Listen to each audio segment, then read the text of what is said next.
This Raw was draining. It was really difficult to get through because mostly Stephanie has sucked every ounce of fun out of it. And yes, y'all know I'm a fan of villains. I'm a fan of my heels. But Stephanie McMahon is literally sucking every single ounce of life out of this show. There's a reason. Even though people think, okay, heels are just mean for a reason. No, heels have a method to their madness. They always do. She doesn't. Either she's mean one week and nice the next, or she's just mean to random people throughout that's done nothing to her. Usually when you're a villain, you always have a reason why you're mean to somebody, or you have a reason to why you're doing what you're doing. You just don't randomly be mean to people unless you're a psychopath, but psychopaths aren't really mean. They just straight up crazy. But other than that, please get her off my screen, because she drains the life out of the show. And speaking of the show, there was really no life in this show. And we all know that the fans were looking forward to seeing the New Day show up so they can punch him down and beat him down from what happened with Xavier Woods and Paige. I am not going into that anymore. It has been beaten like a dead horse. And honestly, I have my own personal opinions about it, but I've already said it on a podcast, and I'm done. Seriously. But other than that, it was nice that the New Day did a pre-tape recording because the Brooklyn crowd would have torn them to shreds. And it's nice they actually wanted to move forward from this. And I think that that's a really great idea. Having them completely off the show is just going to kind of build up too much heat against them. So I'm happy that they actually did a pre-tape recording. I think that was smart. As well as Jericho's segment with the highlight reel. I think that was smart too. Showing how Kevin Owens was actually literally a huge mark for Jericho. I think that was well done. And the one thing about this segment that I loved was the fact that Jericho dumped every single ounce of gimmicks, everything that he's ever done in his entire career into that segment and made it fun. Every catchphrase he's ever had, he has dumped it in that segment. Everything he was known for, like the Ayatollah of rock and roller, he dumped that in that segment. It was great. I loved it. It was gold. And then Kevin Owens and Samoa Joe came out and cut it short. They gotta have something to build a feud. Yeah, that. But anyway, y'all, let's be honest. We all knew the outcomes of these matches leading on up to WrestleMania's card. We knew what WrestleMania's card was going to be before WrestleMania even starts. So the matches really just didn't seem like it didn't have any energy to them. But I will say this.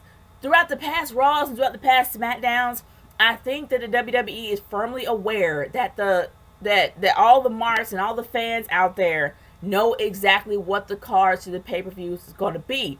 But usually they give you an amazing show even though you automatically know what the card is. They did not do it here.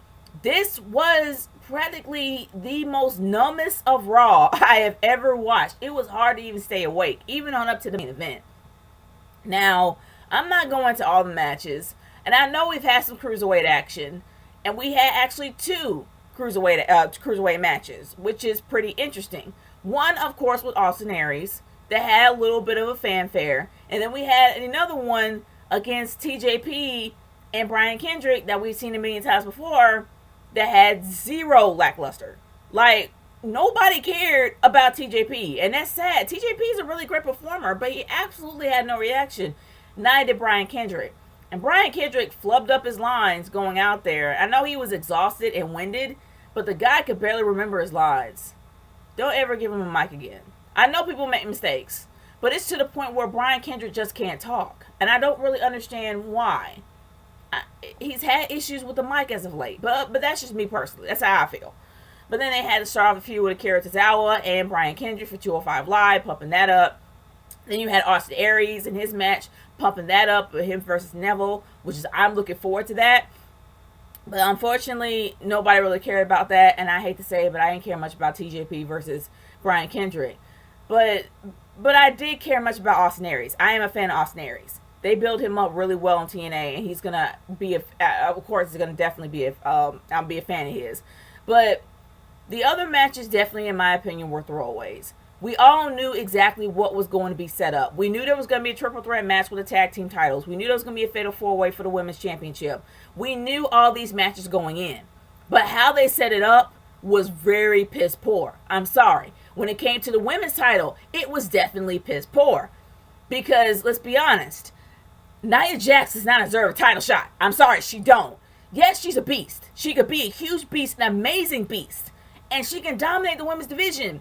But she has had jobber matches and she just beat the crap out of jobbers. And then she's had more losses than wins. And somehow she deserves a title shot. I don't see that. Sure, she beat Bayley once. And then tonight, twice. Oh yeah, title shot. Makes no sense. At all. And not to mention, she's not going to win. We know she's not going to win here. It's going to be either Bayley or Sasha. Those are the two that are going to win. We know Sasha's going to have a heel turn. So either more than likely Sasha is going to win and turn on Bayley, or the fact that Bayley's going to win and Sasha's going to turn on her. Either way, it's about Sasha and Bayley. That's what it should be like. I'm sorry.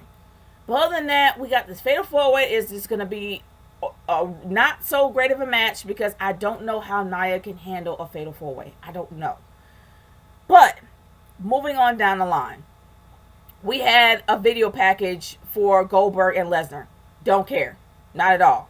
Moving on to the main event. I didn't care about this main event either because I am hugely against Taker versus Roman. Because this is a match that should not be on a WrestleMania card. If you learn from WrestleMania 32, we know that people hate Roman Reigns. Nobody is going to cheer for this guy. And sure, Taker is supposed to be the heel here. Other than that, it's a one-sided match, man. And if Taker loses, which I doubt he will because that will be very poor business sense because this guy is well hated, it doesn't make any sense to have this match. Everybody wants to see Strowman versus Taker. Nobody wants to see Roman versus Taker. I'd rather see Roman versus Strowman Part 2 than see Roman versus Taker. That's just me. I would rather see Strowman versus Taker. But we're end up getting a match we don't want. Just like with 34, we're getting a match that we don't want. Other than that, y'all, this was a throwaway Raw. And this is going to be a throwaway WrestleMania. At this point, starting off, sure, we got 2 weeks to go. We got 2 weeks to go to WrestleMania's around. But in my humble opinion, this might be a throwaway. This might be another WrestleMania 27. This is WrestleMania 27. And I hate to say it because it was in my hometown. But at least WrestleMania had some gems.